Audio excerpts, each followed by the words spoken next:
पुंडलिक वरदा हरी विठ्ठल श्री ज्ञानदेव तुकाराम. नमस्कार मंडळी, अमृतबिंदू या आध्यात्मिक यूट्यूब मराठी चॅनलवरती पुन्हा एकदा आपणा सर्वांचे सहर्ष स्वागत. आजपासून आपण समर्थ श्री स्वामी रामदास महाराज यांच्या मनाचे श्लोक या श्लोकांचं चिंतनाला सुरुवात करणार आहोत. त्यातला आज हा पहिला श्लोक आहे. गणाधीश जो ईश सर्वा गुणांचा, मुळारंभ आरंभ तो निर्गुणाचा. नमो शारदा मूळ चत्वार वाचा, गमू पंथ आनंत या राघवाचा. श्रीराम. मंडळी, गेल्या 700 वर्षापासून आपला हा महाराष्ट्र परकीयांच्या जुलमी अत्याचारी अशा या शासनाच्या ह्याच्याखाली शक्तीखाली भरडून निघालेला होता, चिरडून निघालेला होता आणि सर्वांगाने पूर्ण महाराष्ट्र मोडून पडलेला होता. अशा काळामध्ये ज्या महापुरुषांनी आपल्या पोलादी कर्तृत्वाने या महाराष्ट्राला पुनर्जीवित केले, खंबीरपणाने पुन्हा महाराष्ट्र उभा केला, अशा महापुरुषांच्या मध्ये श्रीमंत छत्रपती शिवाजी महाराज, जगद्गुरु संत श्री तुकाराम महाराज आणि समर्थ श्री रामदास स्वामी यांचा फार मोठा सहभाग आहे. या 3 महापुरुषांच्या पैकी समर्थ श्री रामदास स्वामी यांनी विचार आणि क्रिया ह्या दोन्ही शक्तींचा वापर करून समाजाला एक विशिष्ट प्रकारचा बोध केलेला आहे आणि त्या बोधाला अनुसरून मनाचे श्लोक हा त्यांचा एक छोटासा असणारा ग्रंथ आहे.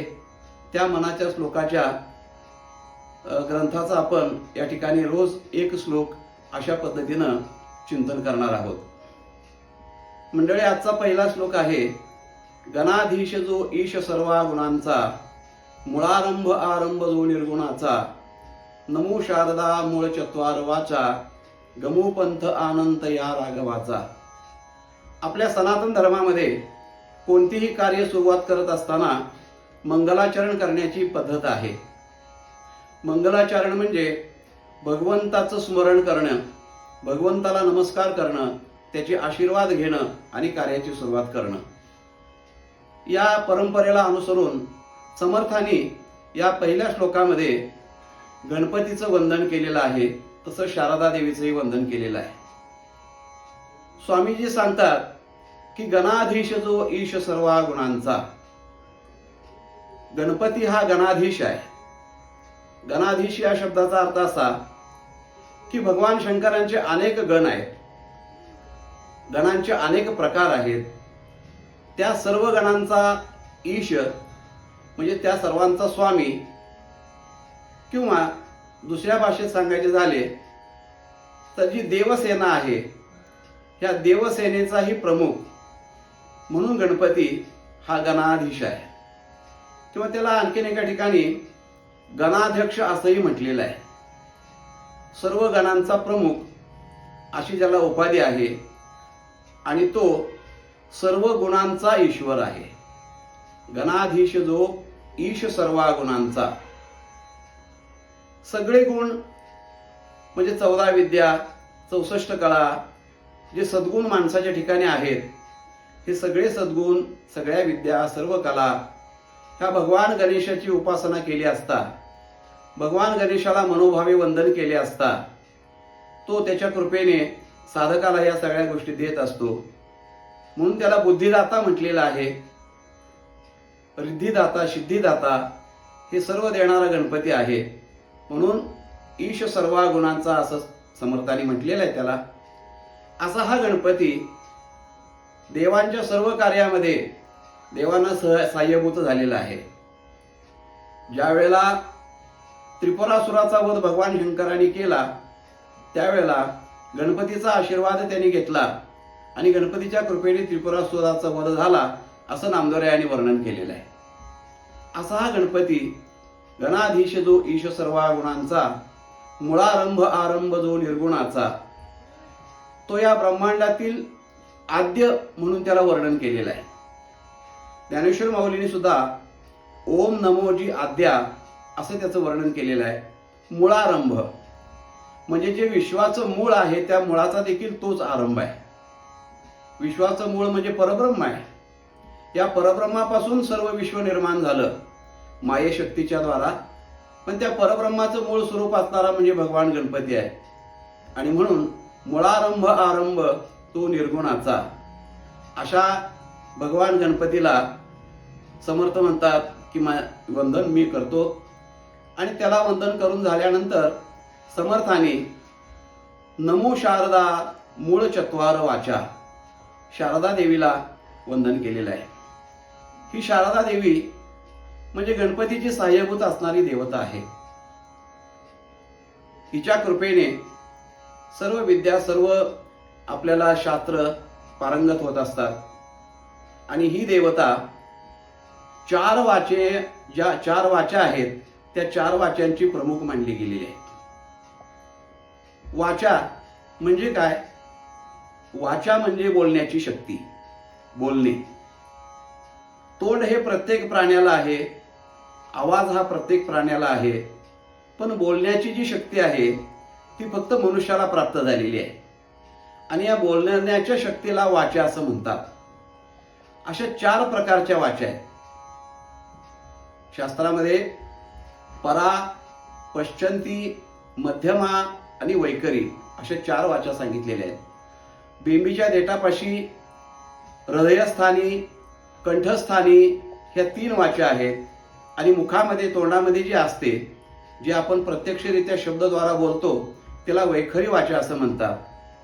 म्हणून काही गोष्टी बोलत असताना आपल्याकडे असं म्हणतात बघा की तो बेंबीच्या देठापासून ओरडून आपल्याला सांगत होता. म्हणजे अतिशय मुळापासून तळमळीने तो सांगत होता.